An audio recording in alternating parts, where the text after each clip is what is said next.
السلام عليكم ورحمة الله وبركاته. إن الحمد لله نحمده ونستعينه ونستغفره ونعوذ بالله من شرور أنفسنا ومن سيئات أعمالنا. من يهده الله فلا مضل له ومن يضلل فلا هادي له. وأشهد أن لا إله إلا الله وحده لا شريك له وأشهد أن محمدا عبده ورسوله صلى الله تعالى عليه وعلى آله وصحبه وسلم تسليما كثيرا. أما بعد فأعوذ بالله من الشيطان الرجيم. بسم الله الرحمن الرحيم. والتين والزيتون وطور سينين وهذا البلد الأمين لقد خلقنا الإنسان في أحسن تقويم ثم رددناه أسفل سافلين إلا الذين آمنوا وعملوا الصالحات فلهم أجر غير ممنون فما يكذبك بعد بالدين أليس الله بأحكم الحاكمين. সম্মানিত দিনী ভাতৃমণ্ডলী, আল্লাহ রাব্বুল আলামিনের যাবতীয় প্রশংসা যে আল্লাহ রাব্বুল আলামিন আমাদেরকে তার খাস রহমতে আদম সন্তানদের মধ্য থেকে অসংখ্য মানুষের গুমরাহির মাঝে হেদায়েত নসিব করেছেন। বলুন আলহামদুলিল্লাহ। অসংখ্য সালাত এবং সালাম নাজিল হোক শেষ নবী প্রিয় মুহাম্মদুর রাসূলুল্লাহ সাল্লাল্লাহু আলাইহি সাল্লামের ওপর এবং তার পূর্বে যত আম্বিয়া রসুলগণ এসেছেন তাদের ওপর। আমাদের আজকে জুমাবারে জুমার সালাতের পরে ইসলামিক সেন্টার দাম্মামে ধারাবাহিক আলোচনার বিষয়বস্তু দীর্ঘ কয়েক বছর থেকে কোরআনুল কারীমের তাফসীর চলছে। আমরা এখন শেষের দিকে। আজকে আমাদের তাফসীর হবে সূরা আত-তিনের।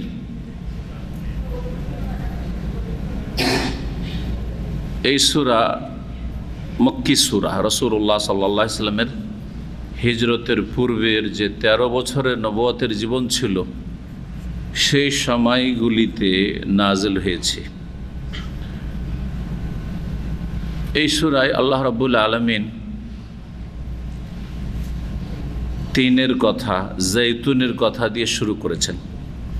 এই জন্য এই সূরার নামকরণ হয়েছে সূরা আত-তিন। প্রথম শব্দই হচ্ছে এই সূরার ওয়াত-তিন।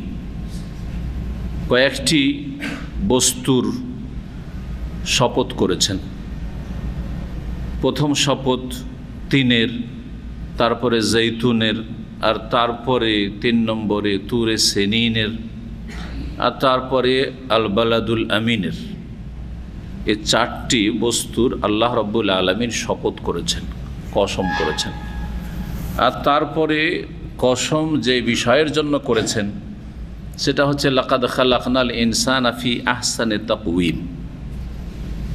এটা হচ্ছে কসমের জবাব যারা আরবি কায়দা বা গ্রামার বা নাহু বুঝেন তাদের জন্য। সহজভাবে বোঝানোর জন্য যে কোনো শপথ আমরা করি, যে বিষয়ের জন্য শপথ করি বা যে বিষয়টি বলার জন্য শপথ করি সেটাকে জবাবে কসম বলা হয়।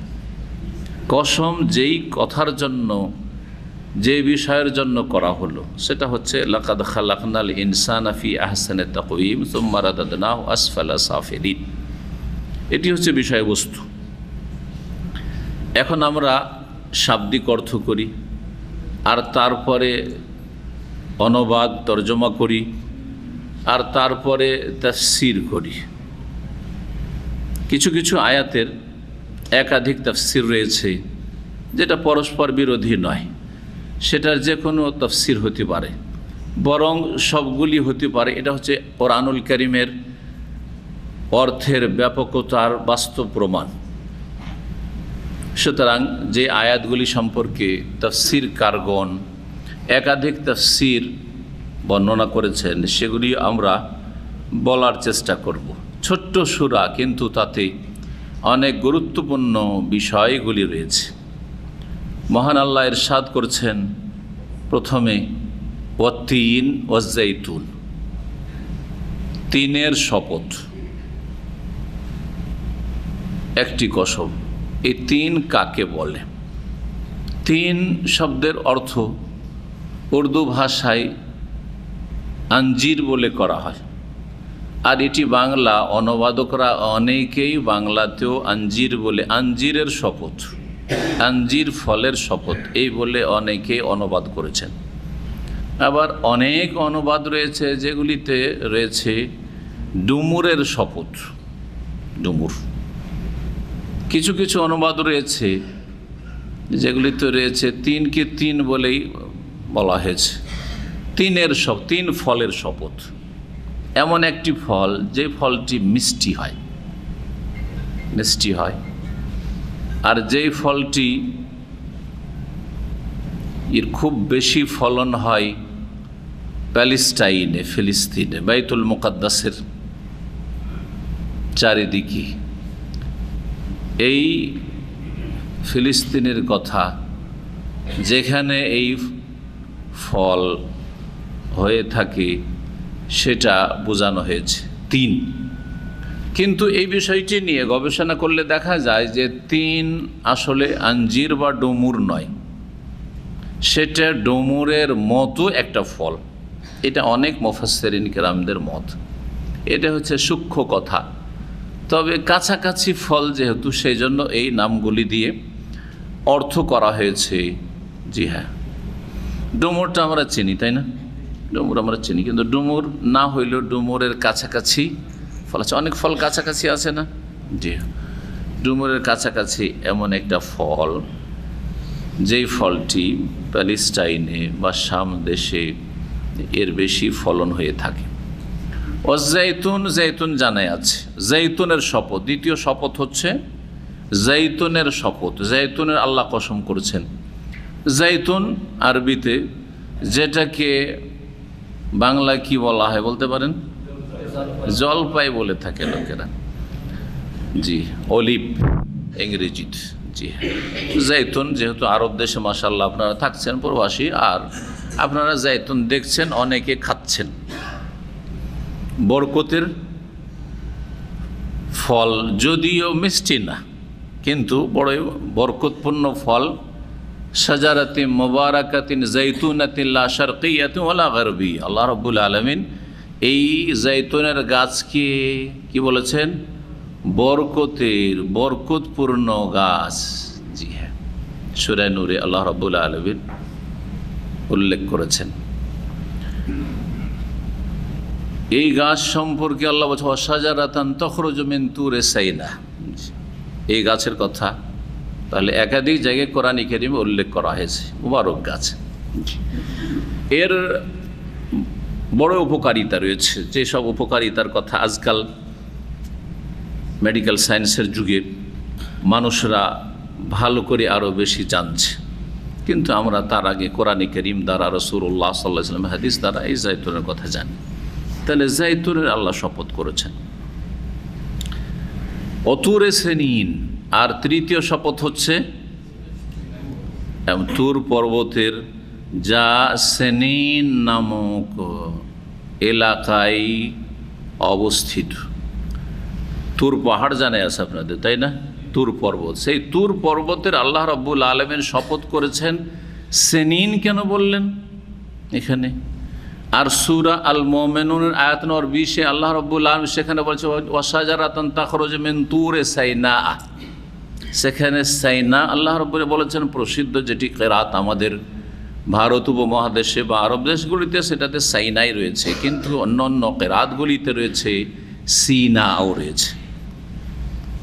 এই জায়গার এই নামগুলি সবগুলির নামে জানা যায় এই জায়গা কি সিনাও বলা হয়। যেন বাংলাতে আমরা কি বলি? সিনা। জি, সিনা বলা হয় এই এলাকা, যেটা মিশর আর প্যালেস্টাইনের মাঝামাঝি মরুভূমি এলাকা। জি, এই এলাকা। জি, এই সাইনা বা সিনা বা সেনিন, ওটা আর এক নাম হচ্ছে সেনিন। জি হ্যাঁ, নামের পার্থক্য থাকে, কিছু কিছু উচ্চারণে পার্থক্য থাকে একটি নামের। জি, যখন আরবিতে যদি বলেন বা উর্দুতে বলেন হিন্দ বলছেন, কি বলছেন? হিন্দ। ওইটাকে ইংরেজিতে গিয়ে বলছেন ইন্ডিয়া বলছেন। জি হ্যাঁ, তো এইভাবে চিটাগাংকে কয়েক রকম করে বলছে, তাই না? হ্যাঁ, চট্টগ্রাম, হ্যাঁ, চিটাগাং।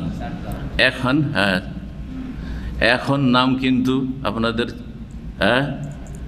নির্ধারণ করা হয়েছে, জানা আছে নতুন নাম চিটাগাং।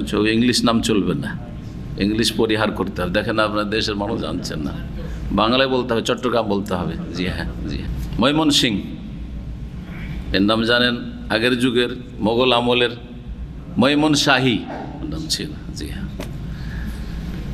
তো ওই রকমই হচ্ছে তুরে সেনিন আর তুরে সাইনা আর তুরে সিনা। জি হ্যাঁ, তুর পাহাড় আর সাইনা বা সিনা বা সেনিন নামক এলাকায় অবস্থিত এই পাহাড় পর্বতের আল্লাহ রাব্বুল আলামিন কসম করেছেন। ওয়াহাদাল বালাদিল আমিন, আর এই নিরাপদ শহরের আমি শপথ করছি। চতুর্থ শপথ তাহলে হচ্ছে নিরাপদ শহরের শপথ। কোরআনে কারীমের এই সূরা নাজিল হচ্ছে বা এই আয়াত নাজিল হচ্ছে কোথায়? মক্কায়। মক্কায় যখন নাজিল হচ্ছে, হাজা ইসমে ইশারা, কাছের জন্য না দূরের জন্য?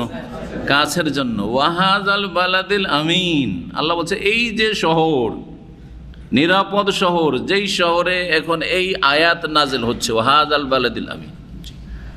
তো আল বালাদুল আমিন তাহলে অন্য কোনো নিরাপদ শহরকে বলা হয়নি বা অন্য কোনো শহরকে বলা হয়নি, এখানে বলা হয়েছে কাছের নিরাপদ শহর। আর সবচেয়ে বেশি নিরাপদ শহর, যেই শহরকে কোরআনে কারীমে আল্লাহ রাব্বুল আলামিন একাধিক আয়াতে নিরাপদ শহর বলে আখ্যায়িত করেছেন। বরং ইব্রাহিম খলিলুল্লাহ আলাইহিস সালাতু সালামের দোয়া ছিল, যা কোরআনে কারীমে কয়েকবার করে উল্লেখ করা হয়েছে। ওয়াইজ কালা ইব্রাহিম রব্বিজাল হাযাল বালাদা আমিনান, অন্য আয়াতে হাযা বালাদান আমিনান। জি হ্যাঁ, নিরাপদ শহর। এখানে নিরাপদ যেমন মানুষ, এখানে নিরাপদ হচ্ছে পশু পাখি, এখানে নিরাপদ হচ্ছে গাছপালা। জি, তো এই বিষয়গুলি রাসূলুল্লাহ সাল্লাল্লাহু আলাইহি ওয়াসাল্লামের হাদিসে রয়েছে। এখানকার গাছ কাটা যাবে না, তবে যেগুলি আপনি নিজে চাষ করবেন সেগুলি কাটতে পারবেন। যেগুলি এমনিতে যেসব ঘাস বা গাছ জন্মে যায় সেগুলি কাটা, ওয়ালা ইউদাদু শাজারাতুহা বা শাজারুহা, এখানকার গাছ কাটা যাবে না। জি, ইল্লাল ইজখের ঘাস ছাড়া রাসূলুল্লাহ সাল্লাল্লাহু আলাইহি ওয়াসাল্লাম বলছেন, সেটার প্রয়োজন ছিল। তখন সাহাবীরা বলেছেন এই জন্য। আর এখানকার শিকারী পশু পাখিকে তাড়িয়ে হারামের বাইরে নিয়ে যাওয়া যাবে না বুদ্ধি করে, যে এখানে তো ধরতে পারছি না, হারাম শিকার করা।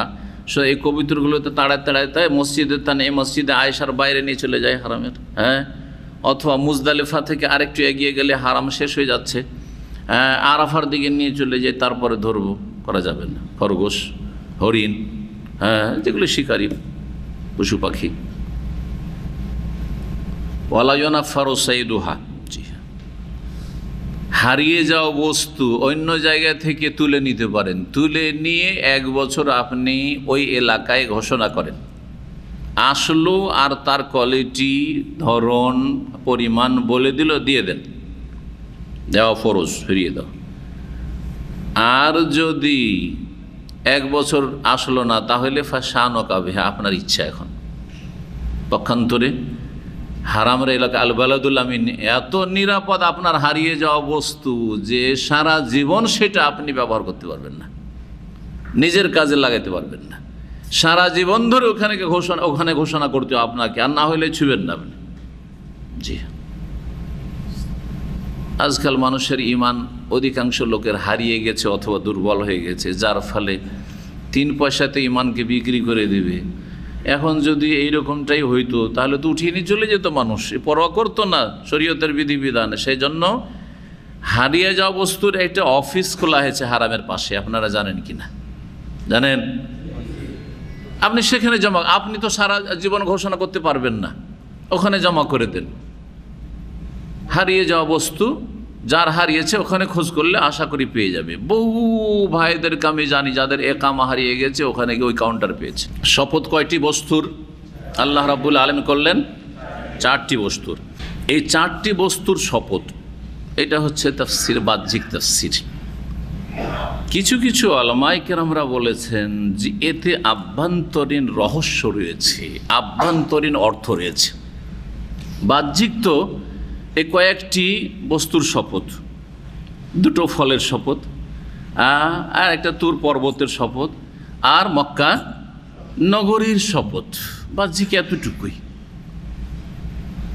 এগুলি দিয়ে এই ফলগুলির গুরুত্ব বোঝানো হয়েছে, এই পর্বতের তুর পাহাড়ের গুরুত্ব বোঝানো হয়েছে। কারণ এই তুর পাহাড়ে যখন আল্লাহ রাব্বুল আলামিন মূসা আলাইহিস সালামের সাথে কথা বলেন, তখন বলেছিলেন ইখলান আলাইক ইন্নাকা বিল ওয়াদিল মুকাদ্দাসে তুয়া, তুমি তুয়া নামক পবিত্র স্থানে অবস্থান করছো। জি, ওয়াদি মুকাদ্দাস, পবিত্র উপত্যকা বলে আল্লাহ আখ্যায়িত করেছেন। তাহলে এটা হচ্ছে মুকাদ্দাস, হ্যাঁ, পবিত্র ভূমি। এই তুর পাহাড় বা তুর পাহাড়ের আশেপাশের স্থানগুলি। তো এই তুর পর্বতের গুরুত্ব দেখানোর জন্য, বরকত দেখানোর জন্য আল্লাহ শপথ করেছেন। আর আল বালাদুল আমিন মক্কাতুল মুকাররমা তো জানা রয়েছে যে মোবারক জায়গা। জি হ্যাঁ, হুদাল আলামিন, এখানে রয়েছে সবচেয়ে ফজিলতের স্থান। জি হ্যাঁ, এক সালাত আদায় করলে 1,00,000 গুণ সওয়াব পাওয়া যায়, ঠিক না? তো আল্লাহ রাব্বুল আলামিন এই স্থান, পর্বত আর ফলগুলির শপথ করেছেন। কিছু কিছু ওলামারা বলছেন যে না, দ্বিতীয় তাফসীর একটু ভিতরে ঢুকেন। সেটা হচ্ছে 3 আর জাইতুনের প্রথম শপথ করেছেন। এই শপথ করে 3 আর জাইতুন যে এলাকায় সবচেয়ে বেশি ফলন হয় সেই এলাকার দিকে ইঙ্গিত করা হয়েছে। এবং সেই এলাকার দিকে কেন ইঙ্গিত করা হলো? সেই এলাকায় বড় একজন রসুল এসেছেন যার উম্মত অনেক সংখ্যায় ছিল, আর যার উম্মত যদিও নামে মাত্র উম্মত, কিন্তু তারা পথভ্রষ্ট হয়েছে, গুমরাহির শিকার হয়েছে, এবং সেই দিনকে রহিত করে দেওয়া হয়েছে। তারপরও তারা সেই বিকৃত ধর্ম, আল্লাহর একত্বের জায়গায়, আল্লাহর তৌহিদের জায়গায় তৃতীয়বাদে বিশ্বাসী হয়েছে। আল্লাহ রাব্বুল আলামিন রসুলকে আল্লাহর পুত্র সাব্যস্ত করেছে। আর 25শে ডিসেম্বর ক্রিসমাস ডে তাতে তাদের কুফুরি ধারণা যে এতে আল্লাহর পুত্র ভূমিষ্ঠ হয়েছে, নাউজুবিল্লাহ। কত বড় অপরাধ! এই অপরাধে কেউ যদি তাদেরকে অভিনন্দন জানায়, তাহলে সেই ব্যক্তি এই চরম অপরাধ, কুফুরির অপরাধে শরীক কিনা বলেন। ওয়াকালু ইত্তাখাযাল্লাহু ওয়ালাদা, এই খ্রিস্টানরা বলে যে আল্লাহ সন্তান গ্রহণ করেছেন। ওমা ইয়ামবাগি লির রহমানে খেজা ওয়ালাদা, আল্লাহর জন্য সমীচীন নয়, উচিতই নয় যে তিনি সন্তান গ্রহণ করবেন। কার সন্তান লাগে? যেই ব্যক্তি কোনো একসময় অসহায় হওয়ার সম্ভাবনা রয়েছে, যে একসময় আমার কাজে আসবে, যিনি স্বয়ংসম্পূর্ণ নন, তার সহযোগীর প্রয়োজন, তো আমার ছেলে মেয়েগুলো সহযোগিতা করবে। ওমা ইয়ামবাগি লির রহমানে আন ইয়াত্তাখিযা ওয়ালাদা তাকাদুস সামাওয়াতু ইয়াতাফাত্তারনা মিনহু ওয়া তানশাক্কুল আরদু ওয়া তাখিরুল জিবালু হাদ্দা। এই চরম অন্যায়মূলক কথা, অবিচারমূলক কথা আর কুফুরি কথা এত বড় অপরাধ যে তাকাদুস সামাওয়াতু ইয়াতাফাত্তারনা মিনহু, এই কথার কারণে আকাশগুলি চূর্ণ বিচূর্ণ হয়ে ভেঙে পড়বে। সুবহানাল্লাহ, কত বড় অপরাধ! এত বড় অপরাধের কথা আল্লাহর পুত্র বলা, সান অফ গড বলা, যে 7 আসমান ভেঙে পড়ার মতো অপরাধ। ওয়া তানশাক্কুল আরদু, জমিন ফেটে একেবারে নিশ্চিহ্ন হয়ে যাবে। ওয়া তানশাক্কুল আরদু, জমিনে ভূমিকম্প, সারা বিশ্বে ভূমিকম্প হয়ে যাবে। ওয়া তাখিরুল জিবালু হাদ্দা, আর পাহাড় পর্বতগুলি সব চূর্ণ বিচূর্ণ হয়ে ভেঙে পড়বে।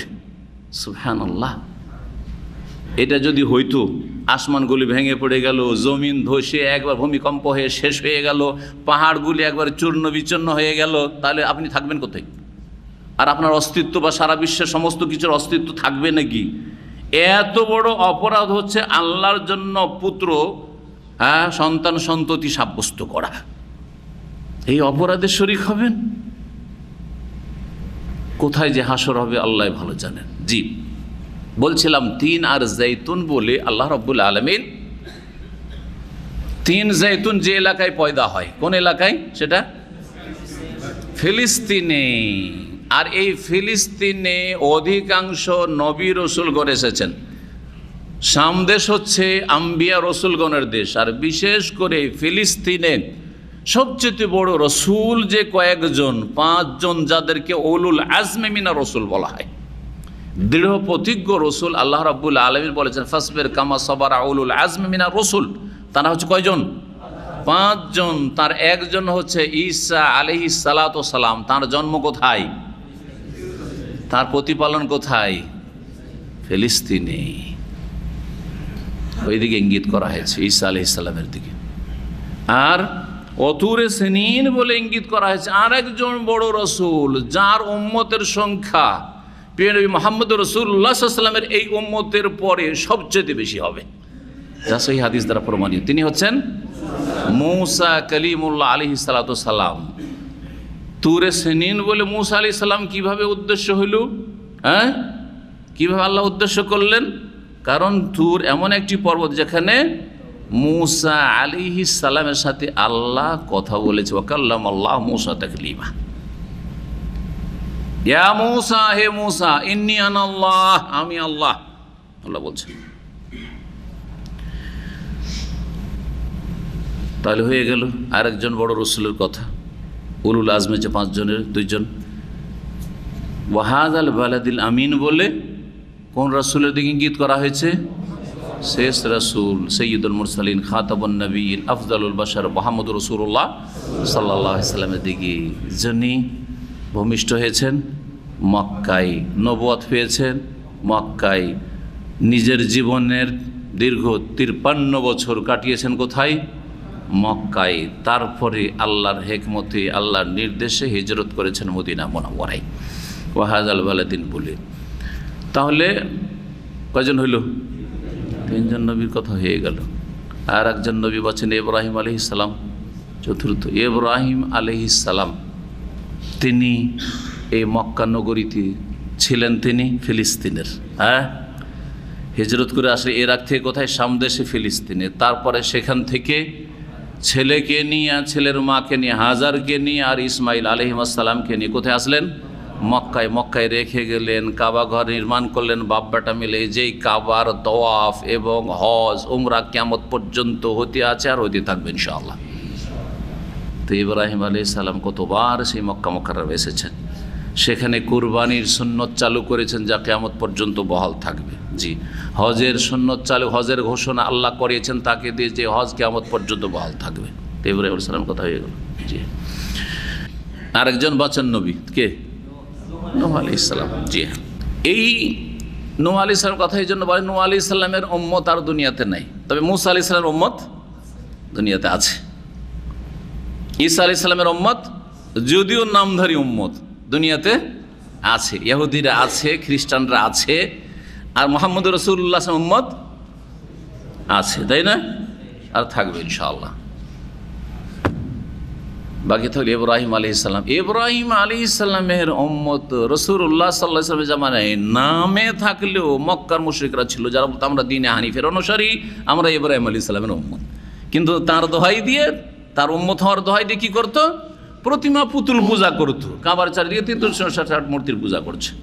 তারপরে আরেকটি বিষয় মনে রাখবে, ইব্রাহিম আলাইহিস সালাম এমন একজন রসুল, এমন একজন আল্লাহ রাব্বুল আলামিনের নবী এবং রসুল, যে তিনি এই ইহুদি, খ্রিস্টান এবং মুসলিম উম্মাহ সকলের কাছে শ্রদ্ধাভাজন ব্যক্তি। এটা তো কখনো চিন্তা করেননি, তাই না? ইহুদিরাও ইব্রাহিমকে আব্রাহাম বলে শ্রদ্ধা করে, জি, আর খ্রিস্টানেরাও। আর আল্লাহ তো আমাদেরকে নির্দেশই দিয়েছেন, কুল বাল মিল্লাতা ইব্রাহিমা হানিফা, তাই না? এখন কসমগুলি হয়ে গেল, আর এই আম্বিয়া রসুলগণের কথাও যেন উল্লেখ হয়ে গেল, আর এইসব স্থান পর্বত আর এইসব ফলমূলের কথা উল্লেখ হয়ে গেল। জবাবে কসম, কি জন্য আল্লাহ শপথ করলেন? লাকাদ খালাকনাল ইনসানা ফি আহসানি তাকওয়িম, নিশ্চয় আমি মানুষকে সৃষ্টি করেছি, সমস্ত মানুষকে আল্লাহ সৃষ্টি করেছেন ফি আহসানি তাকওয়িম, অতি সুন্দর অবয়বে বা অতি সুন্দর গঠনে। জি, আল্লাহ রাব্বুল আলামিন মানুষকে তাকওয়িম, সোজা করা, এত সুন্দর করে তৈরি করেছেন যে দেখতে কত সুন্দর লাগে। জি, একটু ব্যতিক্রম যদি কারো থাকে তো দেখতে ভালো লাগবে না। যেখানে দুটো অঙ্গের প্রয়োজন সেখানে দুটো করেছেন, দুটো হাত, দুটো পা, দুটো চোখ, দুটো নাকের ছিদ্র, তাই না? মুখ দুটো যদি থাকতো খেতে তো সুবিধা, কখনো এটা দিয়ে আর একটা দিয়ে খেতেন, কিন্তু আল্লাহ মুখ দুটো করেননি। আল্লাহ ভালো জানছে যে একটা মুখই দেখতে ভালো লাগবে, তাই না? জি, নাকের ছিদ্র দুটো থাকলে, নাক একটাই, নাক যদি পাশাপাশি দুটো থাকতো ভালো লাগতো না। জি হ্যাঁ, কান দুটো, জি হ্যাঁ, মাথা একটাই, দুই মাথাওয়ালা বাচ্চা ভালো লাগবে দেখতে। সুবহানাল্লাহ, কত সুন্দর করে তৈরি করেছেন। তারপরে মুফাসসির উল্লেখ করেছেন যে মানুষ একমাত্র আল্লাহর সৃষ্টি যে সোজা হয়ে চলাফেরা করে, মাথা উঠিয়ে চলাফেরা করে, মাথা উঠিয়ে কাজকর্ম করে, মাথা উঠিয়ে কথা বলে, তাই না? সমস্ত সৃষ্টি মাথা নুয়ে, মাথা ঝুঁকিয়ে চলাফেরা করে, জীবনযাপন করে। সমস্ত সৃষ্টির সাথে তুলনা করেন মানুষকে, মানুষের সাথে কোনো সৃষ্টি তুলনায় চলে না। এটা তো একটা দিক বললাম যে সৃষ্টির গঠনের দিক থেকে, অবয়বের দিক থেকে। আর একটা হচ্ছে আচার আচরণের দিক থেকে। দুনিয়ার সমস্ত পশু পাখি আর মানুষের আচরণ সমান করেন মানুষকে, এমনকি জিনের সাথেও তুলনা করেন, মানুষকে সবচেয়ে ভালো পাবেন। বোঝা গেছে না? এত পাপী মানুষ, তারপরেও মানুষের মধ্যে যারা ভালো মানুষ তারা ফেরেশতা চরিত্রের মানুষ। ফেরেশতার মতো মানুষ হতে পারেন না সকলে। কি জন্য? মানুষের মধ্যে দুটো গুণ আল্লাহ দিয়ে পরীক্ষায় ফেলে দিয়েছেন। আর ফেরেশতাদের পরীক্ষার প্রশ্নে ওঠে না, ওর মধ্যে, ফেরেশতাদের মধ্যে খারাপ গুণ নাই তো খারাপ করবে বা কি করে? খারাপ যদি ক্ষমতা নাই থাকে আর সবসময় ভালো করে তো কি পরীক্ষার পাস ফেল থাকলো? পাস ফেলই থাকলো না। একটা স্টুডেন্টকে এমনি যদি পাস করিয়ে দেন তাহলে ও পড়লো না পড়লো, ওর যোগ্যতা কত কি করে বোঝা যাবে? বুঝতে পারছেন না? কিন্তু হ্যাঁ, তুমি যেমন লিখবে, যেমন অ্যান্সার করবে, তেমন ফলাফল হবে, তেমন তোমার ভবিষ্যৎ হবে। এতেই রয়েছে পরীক্ষা। আচার আচরণের দিক থেকে। তারপরে আরও অনেকগুলি দিক রয়েছে যেগুলো সংক্ষেপে বলি। জ্ঞানের দিক থেকে, বিবেক বুদ্ধির দিক থেকে, জি হ্যাঁ, প্রজ্ঞা কৌশলের দিক থেকে, জি হ্যাঁ, ইত্যাদি ইত্যাদি। মানুষ জানে ছোট, সারা পৃথিবী কন্ট্রোল করছে। হ্যাঁ, মানুষের মাথা বহু পশু পাখির চাইতে অনেক ছোট, কিন্তু এই মাথা দিয়ে সুবহানাল্লাহ দিন দুনিয়ার কত উন্নতি করছে আর কত উন্নতি করতে পারে। অথচ আল্লাহ যতটা মানুষকে স্মৃতিশক্তি দিয়েছেন অথবা ব্রেন বুদ্ধি দিয়েছেন তার হয়তো অল্পটাই ইউজ করছে মানুষ, যেটা আজকালকার গবেষকরা বলছেন, অল্পটাই ব্যবহার করছে মানুষ। তো এগুলি সব আহসানে তাকওয়িমের অন্তর্ভুক্ত। মানুষকে আল্লাহ এত সুন্দর গঠনে এবং এত সুন্দর রূপ চেহারা, শারীরিক গঠন অবয়ব হয়ে গেল, তারপর রূপ চেহারার দিকে দেখেন, চেহারার বিষয়টিও রয়েছে। কত সুন্দর রূপ চেহারা দিয়ে আল্লাহ তৈরি করেছেন, এত সুন্দর মানুষ। কিন্তু তারপরে আল্লাহ বলছেন সুম্মা রাদাদনাহু আসফালা সাফিলিন, অতঃপর মানুষকে আমি ফিরিয়ে দেব বা ফিরিয়ে দিই। রাদ্দা ইয়ারুদ্দ মানে ফিরিয়ে দেওয়া, উল্টো দিকে ফিরিয়ে দেওয়া, রাদ্দা ইয়ারুদ্দ। অতঃপর আমি মানুষকে ফিরিয়ে দেব আসফালা সাফিলিন, নিম্ন শ্রেণীর বা নিচু শ্রেণীর মানুষের সর্বনিম্নে। যত নিচে মানুষ হতে পারে, যত নিম্নতর হতে পারে, নিম্নতরের অধিক নিম্নে আল্লাহ রাব্বুল কি করবেন? ফিরিয়ে দেবেন অবস্থার দিক থেকে, জি হ্যাঁ, চরিত্রের দিক থেকে, মানুষত্বের দিক থেকে, অথবা পরিণামের দিক থেকে। আমি এই কথাগুলি দিয়ে কয়েকটি ব্যাখ্যা করা হয়েছে সেদিকে ইঙ্গিত করলাম। সুম্মারা দাদা, অতপর আমি তাদেরকে ফিরিয়ে দিই আসফালা সাফেলিন, যারা নিম্ন শ্রেণীর তাদের নিম্নে, তাদের অধিক নিম্নে। নিম্ন শ্রেণী চিন্তা করো, তার নিচে, নিচে থেকে নিচে, নিম্ন থেকে নিম্নতর অবস্থার দিকে আল্লাহ রাব্বুল আলামিন ফিরিয়ে দেন। এটা কোন দিক থেকে? একটি দিক দিয়ে শুরু করি, সেটা হচ্ছে মানুষকে সুন্দর অবয়বে, শারীরিক গঠন দিয়ে, সুন্দর সুরতে, কত দেখতে ভালো লাগে একটা কিশোরকে, একটা কিশোরীকে, ষোড়শীকে, যতদিন পর্যন্ত মোজ দাড়ি বেরোনি ছেলে সন্তানদেরকে দেখতে কত সুন্দর লাগে, ঠিক ঠিক না? মেয়েরা যখন সাবালিকা হয়ে যায় তখন থেকে শুরু করে 14-15 বছর থেকে শুরু করে বিশেষ করে, আর তারপরে 25-30 পর্যন্ত কত সৌন্দর্য থাকে, ঠিক না? তারপরে ধীরে ধীরে হ্রাস পেতে থাকে, ঠিক কিনা? আপনি আমি কত সুন্দর ছিলাম, এখন চামড়া জড়ো হতে লেগেছে, হ্যাঁ, ঢিলা হতে লেগেছে, পেট বড় হতে লেগেছে, পেট সোজা ছিল এখন পেট বড় হতে লেগেছে, হ্যাঁ, শরীর ঝুঁকতে লেগেছে, বাঁকা হতে লেগেছেন, তারপরে অঙ্গ প্রত্যঙ্গে ব্যথা শুরু হয়ে গেছে, চলতে পারছেন না, দাঁড়িয়ে সালাত আদায় করতে পারছেন না, সুবহানাল্লাহ, দৌড়াদৌড়ি ছুটোছুটি করতে পারছেন না, 24 ঘন্টা কাজ করলেও ক্লান্তি আসতো না। আমরা বাচ্চাকালে কোনোদিন ঘুমিয়েছি দিনে? জীবনেও ঘুমাইনি।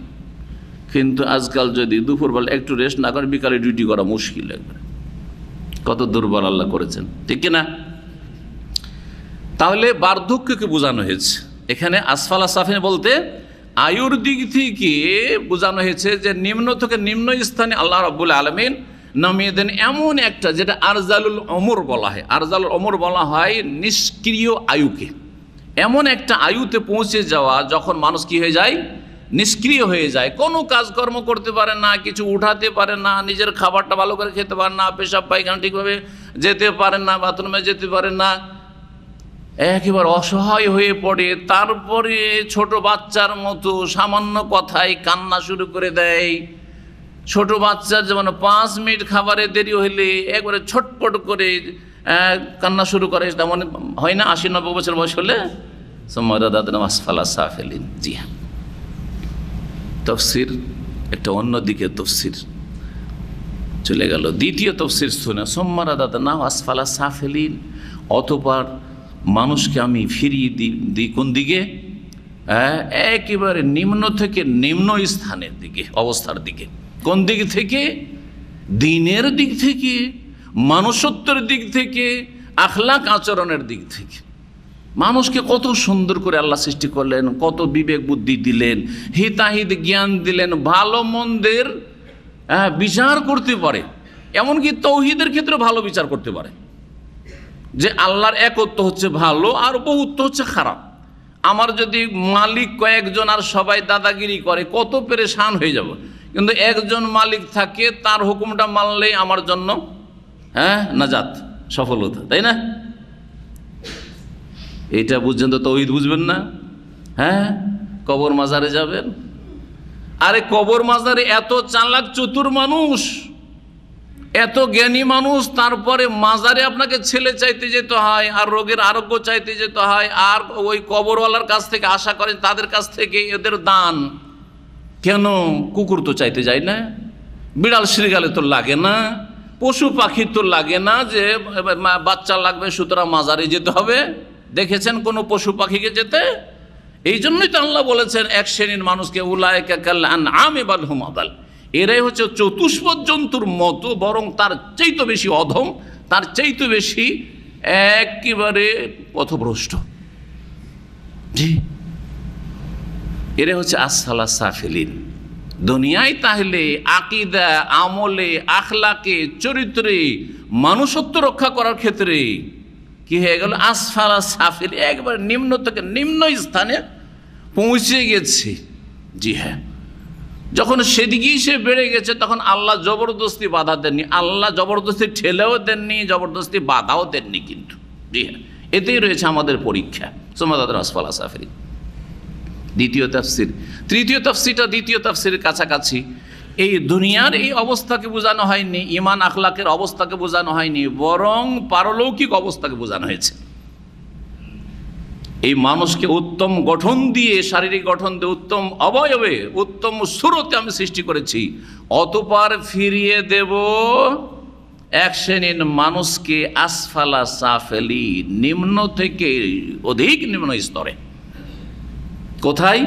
ফিনারে জাহান্নাম, জাহান্নামের আগুনে, জাহান্নামের আগুনের নিচে কোনো স্থান নেই।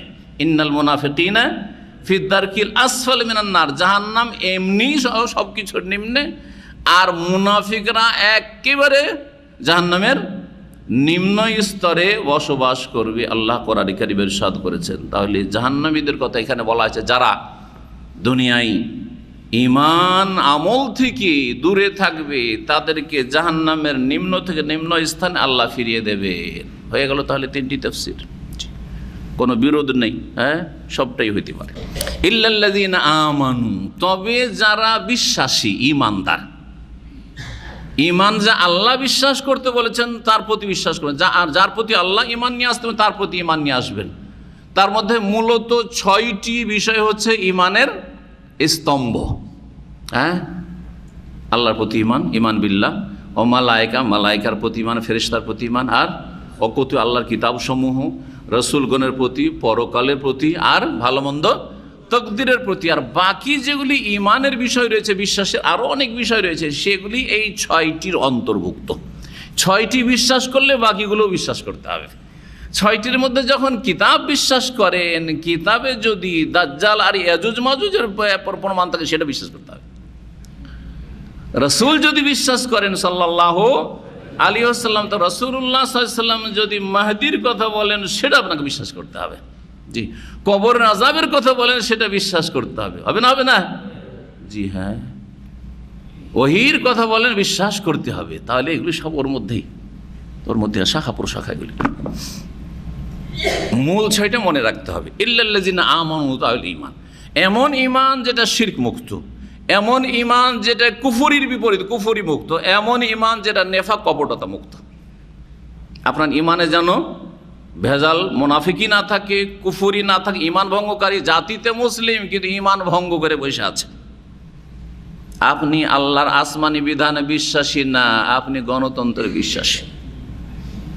জি হ্যাঁ, আল্লাহর দিনের জন্য 5 মিনিট সময় নেই যে ইসলাম শিখবেন, আপনি দিন শিখবেন, রব সম্পর্কে জানবেন, রবের রসুল সম্পর্কে, রবের কিতাব সম্পর্কে জানবেন, কোনো সময় নেই। কিন্তু রাস্তাঘাটে সারা দিন কুকুর শিরগালের মতো উদ্ভ্রান্ত হয়ে ঘুরে বেড়াচ্ছেন, আর মার খাচ্ছেন, না হয় মারছেন। এই জন্য আল্লাহ পয়দা করেছেন, এই জন্য আল্লাহ পয়দা করেছেন আপনাকে। জি হ্যাঁ, জাতি তো মুসলিম হলে মুসলিম হওয়া যায় না, তার জন্য কিছু মৌলিক বিষয় রয়েছে যেগুলি সংরক্ষণ করতে হবে, যেগুলির হেফাজত করতে হবে, তাহলে ইসলাম টিকবে, না হলে ঈমান ভঙ্গ হয়ে যাবে।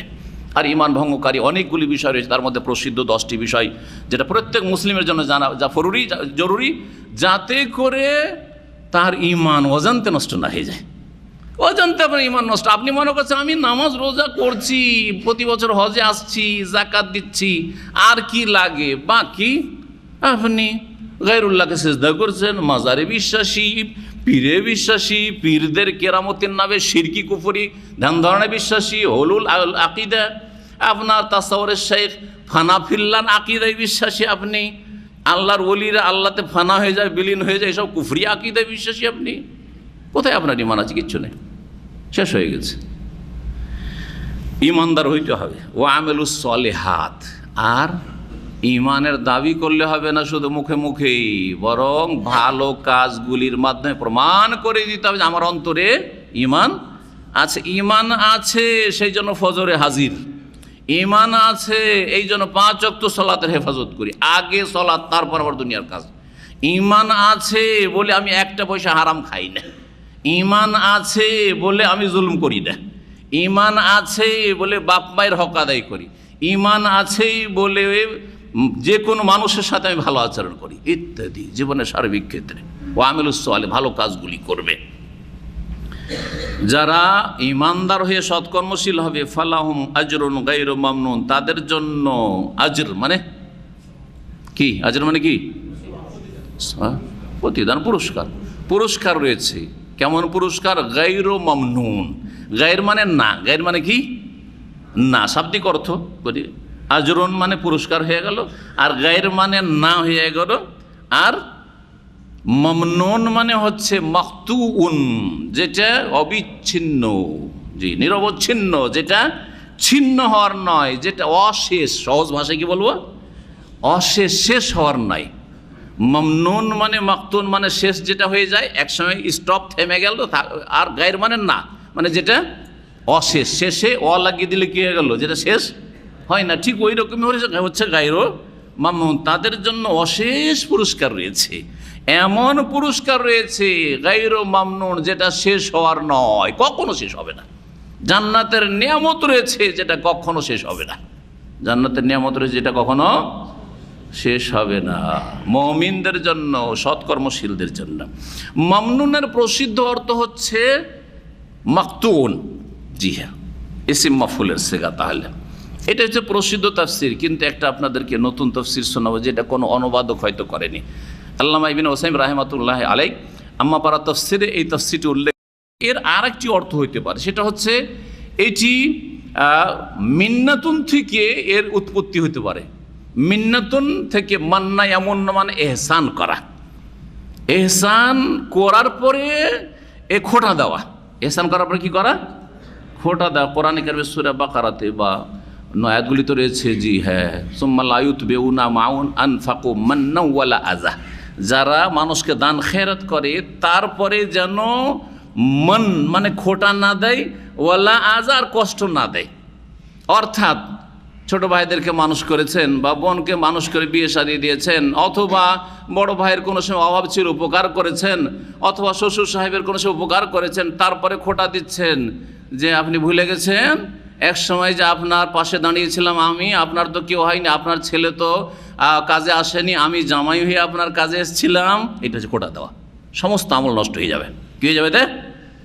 লা তুবতিলু সাদাকাতুকুম বিল মান্নি ওয়াল আযা। রাখাতে বলছেন, তোমরা তোমাদের দান খেরাতকে ধ্বংস করে দিও না, বাতিল করে দিও না, নিষ্ফল করে দিও না, বিল মান্নে খোঁটা দিয়ে, ওয়াল আযার কষ্ট দিয়ে, মানসিক কষ্ট দিয়ে, যে কোনো রকমের কারো উপকার করার পরে খোঁটা দাও, আর যে কোনোভাবে হোক না কেন। আর মান হচ্ছে স্মরণ করানো। কেন স্মরণ করবেন? আপনি ওর কাছ থেকে চান, পান না, সেই জন্য। আপনি তো আল্লাহর জন্য করেননি, তাহলে আল্লাহর কাছে কিছু পাবো দুনিয়া আখেরাতে। আল্লাহ অন্যের কাছ থেকে আমাকে এর উত্তম বদলা দেবেন, না হলে আখেরাতে আল্লাহ দেবেন। এই জন্য ইন্নামা নুতইমুকুম লিওয়াজহিল্লাহ করিনি, আমি স্বার্থে করেছি। ছোট ভাই মানুষ করেছি, সে যেন আমার উপর একটা সুদৃষ্টি রাখে। হ্যাঁ, বোনকে এত যত্ন করে মানুষ করেছি, বোন যেন আমার খেয়াল রাখে। কেন এই আশা কেন করবেন? রবের কাছে আশা করবেন, যিনি অবশ্যই দেবেন। জি হ্যাঁ, তো এই খোঁটা দেওয়া থেকে তো মিন্নাতুন বা এই মান্নুন থেকে যদি হয় তো অর্থ কী হয়ে যায়? ফালাহুম আজরুন, যারা ইমানদার সৎকর্মশীল তাদের জন্য পুরস্কার রয়েছে গায়র মামনুন, যেটা পুরস্কারের সাথে কোনো রকমের খোঁটা দেওয়া হবে না। কোথায় অর্থ চলে গেল? অশেষ নয়, অশেষের অর্থ আর থাকলো না। কি থাকলো? এমন পুরস্কার আল্লাহ দেবেন যাতে গায়র মামনুন মানে খোঁটা দেওয়া হবে না। আপনি কারো কাছ থেকে বা আল্লাহর কাছ থেকে খোঁটা শুনবেন না আপনি। জি, আঘাতমূলক কথা পাবেন না। যেমন আমরা অধিকাংশ লোকের স্বভাব এইটা, কখনো যার ইহসান করেছেন, অনুগ্রহ করে যার ওপর, যদি সে যদি একটু খারাপ হয়ে যায়, আপনার ধারণায় হয়তো খারাপ হয়েছে, অথবা আসলেই খারাপ হয়েছে, ভুলে গেছেন, ভুলে গেছেন। হ্যাঁ, এত কি আর নিমুখ হারাম হয়? বলছেন না? আল্লাহ কোনোদিন বলবেন হ্যাঁ জান্নাত দেওয়ার পরে জান্নাতে যদি এইটাই থাকে তো মানসিক অশান্তি থাকবে। আল্লাহ মাঝে মধ্যেই যদি বলেন, এই বান্দা, হ্যাঁ তুই আমার নিয়ামত ভুলে গেছিস, তোকে জান্নাতে দিয়েছি, না হলেই জাহান্নাম। জি, বলবেন? না না না না, বলবেন না। আল্লাহ রাব্বুল আলামিন, এই হয়েছে তাফসীর। তাহলে তাফসীর অন্যদিকে চলে গেল। এখন একটি কথা এখানে বলা জরুরি, সেটা হচ্ছে যে সুম্মা রাদাদনা আসফালা সাফিলিন কিন্তু তিনটি তাফসীর করেছি। প্রথম তাফসীর কি ছিল? বার্ধক্যে পৌঁছে দেওয়া, তাই না? যদি বার্ধক্যে পৌঁছে দেওয়া হয় তাহলে ইল্লাল্লাযিনা, তবে ওরা যারা ঈমানদার সৎকর্মশীল। তাহলে কি আল্লাহ এই কথা বুঝাতে চাইছেন যারা ঈমানদার আর ভালো মানুষ হবে তারা বুড়ো হবে না? না তো এটা তাহলে তো হচ্ছে না কথা, তাহলে তফসিরটা তো মনে হচ্ছে যে খুব সূক্ষ্ম হচ্ছে না, ঠিক না? এই যে একটা সংশয় পয়দা হচ্ছে, এই সংশয় নিরসনে তখন অর্থ অন্য রকমের হবে। জি হ্যাঁ,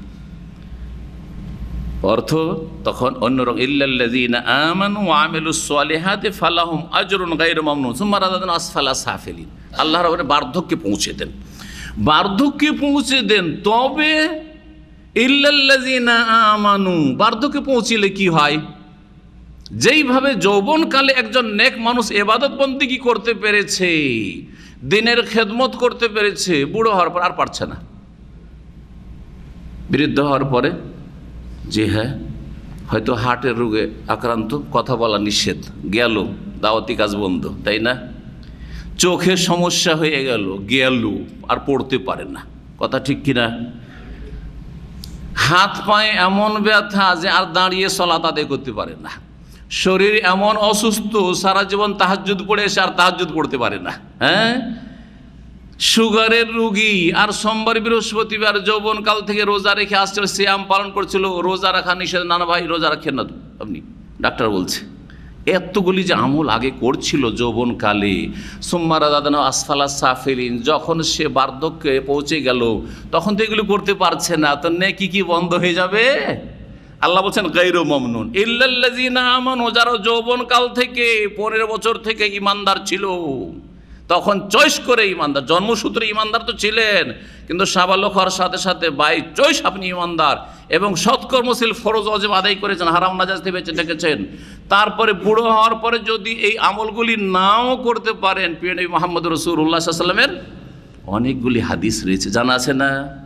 এজা মারিজাল আবদু আও সাফার, কোনো বান্দা যদি অসুস্থ হয়ে যায় অথবা সফরে যায়, আর সেই ব্যক্তি তাহাজ্জুদ পড়তো বা সিয়াম পালন করতো বাড়িতে থাকলে, কিন্তু অসুখের কারণে বা সফরের কারণে তাহাজ্জুদ পড়তে পারছে না, রোজা রাখতে পারছে না, কোতেবা মা কানা ইয়ামালু সাহিহাম মুকিমান, তার জন্য তার আমলনামায় লেখা হবে যা সুস্থ অবস্থায় এবং মুকিম অবস্থায় বাড়িতে যে আমলগুলি করতো। নবী করিম সাল্লাল্লাহু আলাইহি ওয়াসাল্লাম হাদিস বোঝা গেছে না? যায় নাই? জি হ্যাঁ। এখন বসে নামাজ পড়ছেন, সারা জীবন দাঁড়িয়ে পড়ে এসছেন, অসুস্থতার কারণে দাঁড়িয়ে নামাজ পড়ার সব পাবেন ইনশাআল্লাহ তাআলা। এটা হচ্ছে ইল্লাল্লাযীনা আমানু ওয়া আমিলুস সালিহাতি ফালাহুম আজরুন গায়রু মামনুন তাফসীর। তাহলে ওই অবস্থা এইরকম করতে হবে। আর দ্বিতীয় তৃতীয় তাফসীর ছিল যে মানুষ অসৎ অবস্থার দিকে চলে যায়, দুনিয়াতে পাপী হয়ে যায়, অথচ আল্লাহ কত সুন্দর করে তৈরি করেছেন, বা জাহান্নামের নিম্ন স্থানে তাদের আবাসস্থল হবে। ইল্লাল্লাযীনা, তবে মুমিন যারা আর সৎকর্মশীল তারা জাহান্নামে যাবে না, আর তারা অসৎ হবে না, দুনিয়াতে সারা জীবন দিনের ওপর ইস্তিকামা থাকবে, মুস্তাকিম থাকবে, অটল হয়ে থাকবে, দৃঢ় প্রতিজ্ঞ হবে, আর নিজের ঈমান আমলকে বহাল রাখার চেষ্টা করবে, কখনো ক্ষতিগ্রস্ত করবে না। তারপরে আল্লাহ রাব্বুল আলামিন এখন সম্বোধন আসছেন, এতক্ষণ তো গায়েব দিয়ে কথা বলছেন, হ্যাঁ, থার্ড পারসন দিয়ে। ফামা ইউকাযযিবুকা বা'দু বিদ্দীন, এখন মানুষকে সম্বোধন আল্লাহ করছেন, এখানে কা দিয়ে মানুষকে সম্বোধন করা হয়েছে। ফামা ইউকাযযিবুকা বা'দু বিদ্দীন, কোন বস্তু, মা ইস্তিফহামিয়া, জিজ্ঞাসামূলক শব্দ, কিসে, সহজ ভাষায় বলে কিসে হে মানুষ তোমাকে অবিশ্বাসী করে দিয়েছে, অস্বীকার করতে উদ্বুদ্ধ করেছে। এরপরে এরপরে মানে এই কথাগুলি জানার পরে যে আল্লাহ তোমাকে এত সুন্দর করে সৃষ্টি করলেন, আর তোমাকে এত বিচক্ষণ করলেন, এত জ্ঞান বুদ্ধি দিলেন, এত ক্ষমতা দিলেন, আর তোমার এই অবস্থা আবার বার্ধক্যে আসবে, এইসব কে করেছেন? সৃষ্টি করেছেন কমজোর করে, আবার শক্তিশালী করেছেন, আবার দুর্বল করবেন, এটা কে করেন? এগুলি আল্লাহ করেন। যেই আল্লাহ এই সমস্ত কিছু করতে পারেন, তিনি তোমার মৃত্যুর পরে পুনরুত্থান করাইতে পারেন না, হ্যাঁ, আবার পুনর্জীবিত করতে পারেন না, জীবন দান করতে পারেন না, সেটাই হবে প্রতিদান জগৎ। দিন মানে এখানে প্রতিদান, জি হ্যাঁ, বিদ্দিন, জি, মালিকি ইয়াউমুদ্দিন, এই জন্য এখানে ইয়াউমুদ্দিনে ইয়াউমুল জাযা, দিন মানে এখানে জাযা, প্রতিদান, আর ইয়াউম হচ্ছে দিন, তাহলে বিচার দিবসকে কি বলা হয়?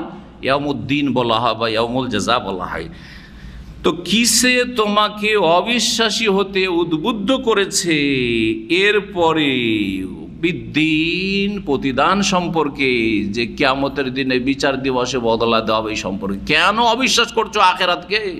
কেন অবিশ্বাস করছে বিচার দিবসকে? কেন অবিশ্বাস করছো পুনরুত্থানকে? আল্লাহ উঠাবেন না? আল্লাহর কাছে হাজির হইতে হবে না? জবাব দিতে হবে না? প্রথম সওয়াল মুসলিমকে 5 ওয়াক্ত সালাত সম্পর্কে হবে না? কোন জিনিসটা তোমাকে অবিশ্বাসী হইতে উদ্বুদ্ধ করেছে? ফামা ইউকাযযিবুকা বা'দু বিদ্দিন। কেউ কেউ তাফসীর করেছেন, শেখ ইবনে হাসিম রাহিমাহুল্লাহ এই তাফসীরটি করেছেন। এখানে কা দিয়ে সম্বোধন করা হয়েছে রাসূলুল্লাহ সাল্লাল্লাহু আলাইহি ওয়াসাল্লামকে। জি, কাকে? রাসূলুল্লাহ সাল্লাল্লাহু আলাইহি ওয়াসাল্লামকে। আর দিন মানে এখানে বদলা না, প্রতিদান না। দিন মানে এখানে দিন, দিনের বিধিবিধান। হ্যাঁ, দিনের কি বিধিবিধান? দিন মানে ইসলামকে, না দিনা ইনদাল্লাহিল ইসলাম। তো দিনের বিধিবিধানকে বোঝানো, তাহলে কি অর্থ হবে? হে নবী, মা মানে এখানে মানের অর্থ, মা মানে কি, তাই না? আর মান মানে কে, তাহলে এখানে মা কে এর অর্থে আছে।